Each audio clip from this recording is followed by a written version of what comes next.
नमस्कार विद्यार्थी मित्रांनो, welcome to my channel online school चले हम. Students, today we are going to see the English workshop of the lesson An Epitome of Courage.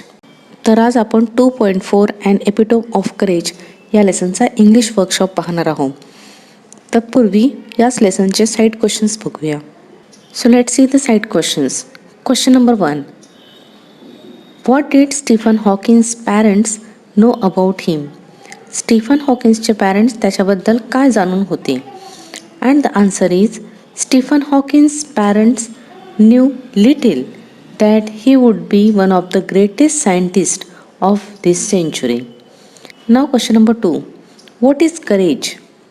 And the answer is courage is a quality that does not make people lose heart in the face of difficulties. धैर्य हा अशा प्रकारचा गुण आहे ज्यामुळे कुठल्याही डिफिकल्टीजमध्ये, कुठल्याही प्रॉब्लेम्समध्ये मनुष्य हार मानत नाही. Question number 3.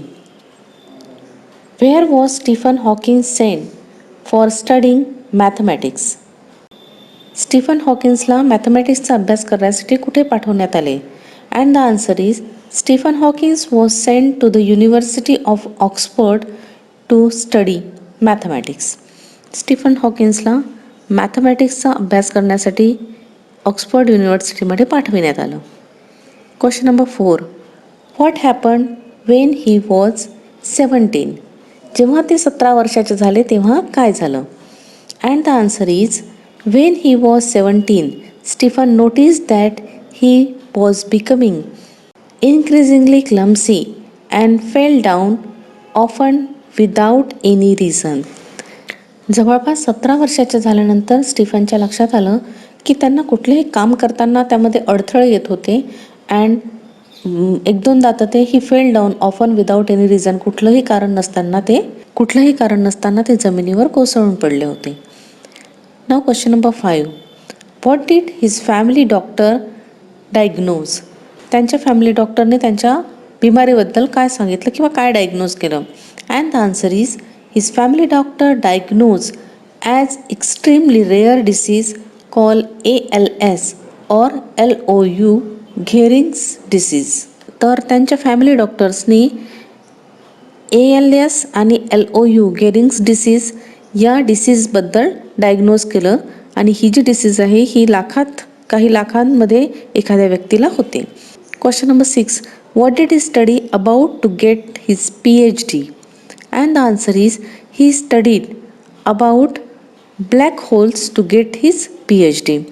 म्हणजे ब्लॅक होल्सचा म्हणजेच कृष्णविवरांचा त्यांनी PhDसाठी अभ्यास केला. Now question number 7. In spite of no control on his body how did Hawkins express his ideas? म्हणजेच स्वतःच्या बॉडीवर ताबा नसताना सुद्धा हॉकिन्स आपल्या ज्या आयडियाज होत्या, आपल्या ज्या कल्पना होत्या त्या कशा एक्सप्रेस करत होते?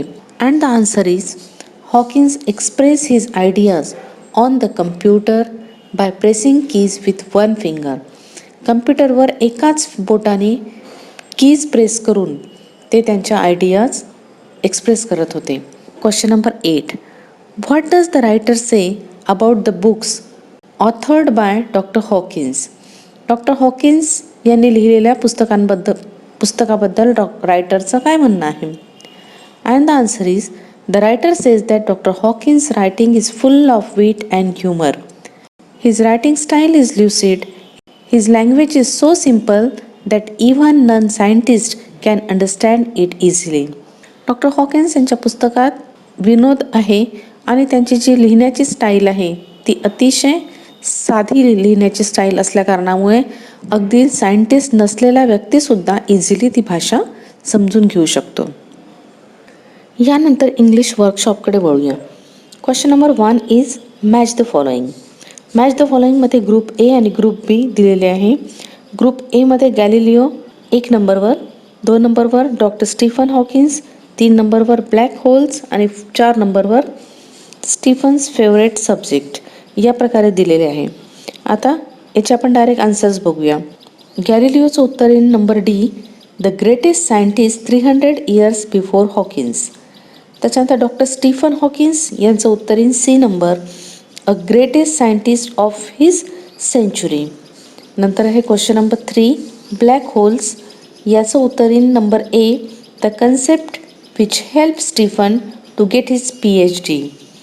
आणि त्याच्यानंतर आहे 4 नंबरवर स्टीफन्स फेवरेट सब्जेक्ट. स्टीफनचे फेवरेट सब्जेक्ट कोणते होते, तर त्याचं उत्तर बी नंबरचं आहे, म्युझिक अँड मॅथमॅटिक्स. तर या प्रकारे पहिल्याची जोडी डी नंबरशी, दुसऱ्याची जोडी सी नंबरशी, तिसऱ्याची जोडी ए नंबरशी आणि चौथ्याची जोडी बी नंबरशी लागेल. यानंतर बघूया question number 2, complete the following web chart containing the qualities of doctor Stephen Hawkins. यामध्ये आपल्याला एक वेब चार्ट कंप्लीट करायचा आहे आणि त्या वेब चार्टमध्ये आपल्याला डॉक्टर स्टीफन हॉकिन्स यांच्यामध्ये कुठल्या कुठल्या क्वालिटीज होत्या त्या आपल्याला लिहायच्या आहे. तर त्यांच्यामध्ये असलेली पहिली जी क्वालिटी आहे ती आहे करेजियस. यानंतर आपण लिहूया इंटेलिजंट. यानंतर लिहूया ऑप्टिमिस्टिक. नंतर अनडॉन्टेड. त्यानंतर ग्रेट ऑथर अँड हंबल. तर या प्रकारे आपल्याला courageous, intelligent, optimistic, undaunted, great author आणि हंबल या काही क्वालिटीज त्यांच्याबद्दल लिहिता येईल. नंतर बघा question number 3, arrange the following sentence according to the occurrence in the life history of doctor Stephen Hawkins. खालील काही ए पासून एचपर्यंतचे काही सेंटेन्सेस दिलेले आहे आणि लेसन आपण बघितलेलं आहे आणि लेसन बघताना कशा प्रकारे त्यांच्या लाईफमध्ये घटना घडत गेल्या त्या आपल्याला इथे अनुक्रमे लिहायचे आहे. मी डायरेक्टली उत्तर तुम्हाला सांगते. तर आन्सर लिहिताना आपल्याला 1 नंबरच्या सेंटेन्समध्ये लिहावं लागेल डी नंबरचं वाक्य, Stephen was born on 8 January 1942 and then grew up like an average child and a normal teenager. त्याच्यानंतर ए नंबरचं वाक्य लिहावं लागेल 2 नंबरच्या जागेवर, at the age of 17 Stephen noticed that he fell down a couple of times for no reason. त्याच्यानंतर G नंबरचं वाक्य, Stephen was diagnosed with a rare disease ALS or LOU. त्याच्यानंतर एफ नंबरचं वाक्य 4 नंबरच्या ठिकाणी आपल्याला लिहावं लागेल, Stephen decided to continue his doctoral research work with renewed vigour. त्याच्यानंतर ई नंबरचं वाक्य आहे 5 नंबरच्या प्लेसवर लिहावं लागेल, in disease work its way into Stephen's body and left him disabled. नंतर बघा एच नंबरचं वाक्य पुढे, though confined to a wheelchair he worked on computer and express his thoughts. त्याच्यानंतर हे बी नंबरचं वाक्य येईल, he became a fellow of royal society and a member of US national academy of science. नंतर लास्टमध्ये येईल सी नंबरचं sentence, he believes that in the next millennium science will discover the core secrets of the universe. या प्रकारे हा question आपल्याला इथे लिहावा लागेल.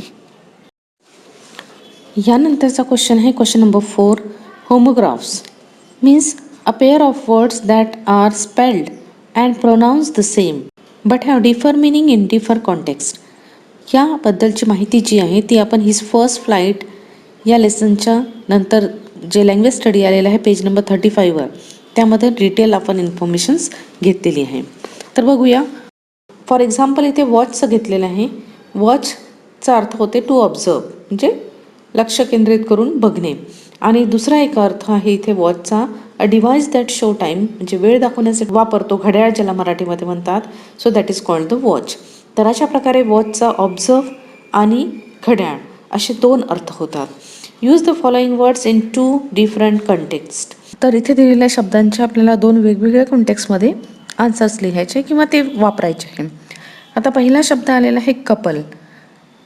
कपल म्हणजे कपलचे 2 अर्थ होतात. कपल म्हणजे पेअर, पेअर म्हणजे जोडी, आणि दुसरा अर्थ होते कपल म्हणजे ज्याला आपण व्यक्तीचं जोडपं ज्याला म्हणतो, 2 नवरा बायको अशा अर्थाने कपल हा शब्द वापरला जातात.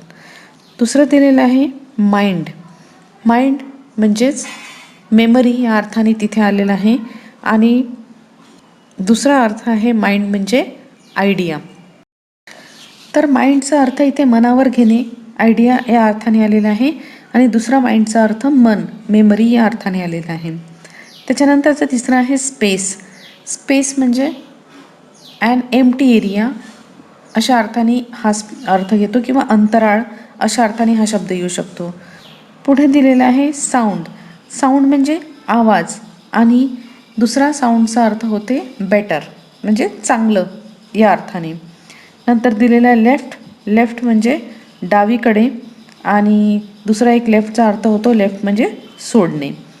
तर हे जे खाली शब्द दिलेले आहे याचे आता आपण वाक्यात उपयोग बघूया. तर ए नंबरवर आहे कपल. कपलचा आपण वाक्यात उपयोग करूया. There are a couple of kids in the garden. गार्डनमध्ये कपल ऑफ किड्स म्हणजे 2 मुलं खेळत आहे अशा अर्थाने हे वाक्य होईल. त्याच्यानंतर दुसरं एक कपलचं वाक्य आपण करूया. The old couple spend 40 years together. म्हणजे एका वृद्ध जोडप्याने 40 वर्ष सोबत घालवले आहेत. त्यानंतर माइंडचं वाक्य आपण तयार करू. She don't mind being interrupted. आणि नंतर एक अजून आपण माइंडचंच वाक्य तयार करू. Keep positive thoughts in your mind. नंतर स्पेस म्हणजे अंतराळ या अर्थाने इथे घ्यावं लागेल. The outer space is huge. आणि परत स्पेस म्हणजे जागा या अर्थाने आपण घेऊया. There should be a little space between the sofa and a wall. पुढे डी नंबरमध्ये बघा साऊंड. साऊंड हा शब्द आवाज या अर्थाने घेतला आहे. तर वाक्य बनवूया. Harsh sound can cause hearing abilities. आणि जागा या अर्थाने घेऊन या. A sound mind in a sound body. पुढे लेफ्ट हा शब्द आपण वापरायचा आहे. Go straight and turn left to reach the temple. पुढे लेफ्ट हा अर्थ दुसऱ्या अर्थाने बघितला आहे. Ram left his job and decide to complete further education किंवा फर्दर स्टडीज. तर या प्रकारे शब्दांचे वाक्यात उपयोग आपण इथे बघितलेले आहेत. पुढे question number 5. Use the following words phrase in your on sentence. खालील दिलेले शब्द आपल्याला आपल्या वाक्यात लिहायचे आहे. पहिला शब्द आहे अ क्वेक ऑफ फेट. म्हणजेच काय तर नशिबाची थट्टा या अर्थाने हा शब्द इथे आलेला आहे. आणि नशिबाची थट्टा याचा आपण वाक्यात उपयोग करूया क्विक ऑफ फेटचं. By a quick of fate he lost his all money in share market. B नंबरचं वाक्य बघा. कन्फाईड टू. कन्फाईड टू म्हणजे मर्यादित असणे. आणि इथे आपण लिहूया he was confined to prison for 10 years. नंतर सी नंबरमध्ये बघा एक्झॅगरेशन. एक्झॅगरेशन म्हणजे अतिशयोक्ती. Some people have the habit to exaggerate everything. D नंबरमध्ये पहा ॲन एपिटोम ऑफ म्हणजेच चे प्रतीक या अर्थाने. So Taj Mahal was the epitome of an ancient Indian architecture. नंतर ई नंबरचं वाक्य बघा. मिलेनियम. मिलेनियम म्हणजे सहस्त्राब्दी किंवा 1000 इयर या अर्थाने हा शब्द आलेला आहे. तर इथे आपण लिहूया 1 millennium is equal to 10 centuries. 1 millennium म्हणजे 10 सेंचुरीच्या 10 शतकांच्या बरोबर असते. या प्रकारे आपल्याला वाक्य लिहिता येईल. Now C question number 6. Expand the given themes. आता आपण क्वेश्चन नंबर 6 पाहणार आहोत आणि एक्सपांड द गिवन थीम हे जे आयडिया दिलेलं आहे याला आपल्याला एक्सपांड करायचं आहे. यामधलं ए नंबरचं वाक्य आहे if you fall ill during your final exam. जर परीक्षेच्या कालावधीमध्ये तुम्ही बिमार पडला तर तुम्ही काय कराल. याला आपण एक्सपांड करूया. If I fall ill during my final exam the first thing I will ensure is not to be panic. I will talk to my parents and ask them to take me to the doctor. Depending upon the doctor's advice, I will take medicines and eat proper food so that I can recover as soon as possible. I will also ask for the doctor advice on how I can recover on time for my exams. Throughout my illness, I will try to study whenever possible and never lose hope. यानंतर बी नंबरचं वाक्य बघूया. If you meet a disable person who needs help. जर तुम्ही एखाद्या disable व्यक्तीला भेटलात आणि त्याला मदतीची गरज आहे तर तुम्ही काय कराल, तुमची ॲक्शन काय असेल. तर बघूया. If I meet a disable person who needs help I will firstly do whatever I can do support the person. There may be issue that may not be able to handle. In such situation, I will try to take advice of my parents. I will also check if there are any local NGOs that can help disabled people in their daily lives. Most important, I will talk to the disabled person, be their friend, and assure them that all help will be provided. Now say C number sentence. If your friend is in trouble. जर तुमचा मित्र काही प्रॉब्लेममध्ये असेल, ट्रबलमध्ये असेल, तर तुम्ही काय कराल? And we can write, if my friend is in trouble, I will try to find out what is the exact situation and how he can get out from it. I will keep calm and try to be positive so that my friend does not feel scared. I will patiently hear his problem and all the same time ask him to be patient, as over time all troubles can pass if I take my friends to appropriate people like teacher, parents and other relatives to see if they can help with his situation. यानंतर D नंबरचं sentence आहे, if you meet a great person like doctor Stephen Hawkins. जर आपण doctor Stephen हॉकिन्ससारख्या एखाद्या मोठ्या माणसाला भेटलो तर आपण त्यांच्याशी कशा प्रकारे वार्तालाप करू ते आपण इथे बघणार आहोत. If I met a great person like doctor Stephen Hawking, I would try to talk and learn from him about his life. I would take inspiration from all the achievements they have attained. I would definitely ask them how they overcome the obstacles in their lives. It would be great to find out what their advice would be, achieve success, and how to remain positive even during bad times. Of course, I would congratulate them on their achievement and tell them how they have inspired me to do well in life as well. यानंतर question number 7 जो आहे interview क्वेश्चन्सचा, तो आपण याच व्हिडिओच्या लास्टमध्ये घेणार आहोत. पण त्याच्या आधी लँग्वेज स्टडीमधील हे जे वर्ड चेन, त्याच्यानंतर एक्सक्लेमेटरी सेंटेन्सेस आहे आणि काही इंट्रोगेटिव्ह क्वेश्चन्स आहे, हे आपण थोडक्यात बघूया. तर complete the following word chain of adjective. याच्यामध्ये क्रुएल दिलेला आहे. क्रुएल CRUEL, एल पासून स्टार्ट होणारा शब्द आपल्याला बघायचा आहे. लेंदी, त्याच्यानंतर यंग, त्याच्यानंतर जॉर्जियस, त्याच्यानंतर स्वीट, या प्रकारे लिहू शकतो. बी नंबर बघूया. Complete the following word chain of nouns. आता नाउन्स लिहायचे आपल्याला. मेडिसिन पहिलं दिलेलं आहे आणि लास्ट वर्ड आहे ई पासून स्टार्ट होणारा शब्द आपण लिहूया. इंजिनियर, रिंग, ग्लास, सी, या प्रकारे. सी नंबरवर बघूया. Complete the following word chain of verb.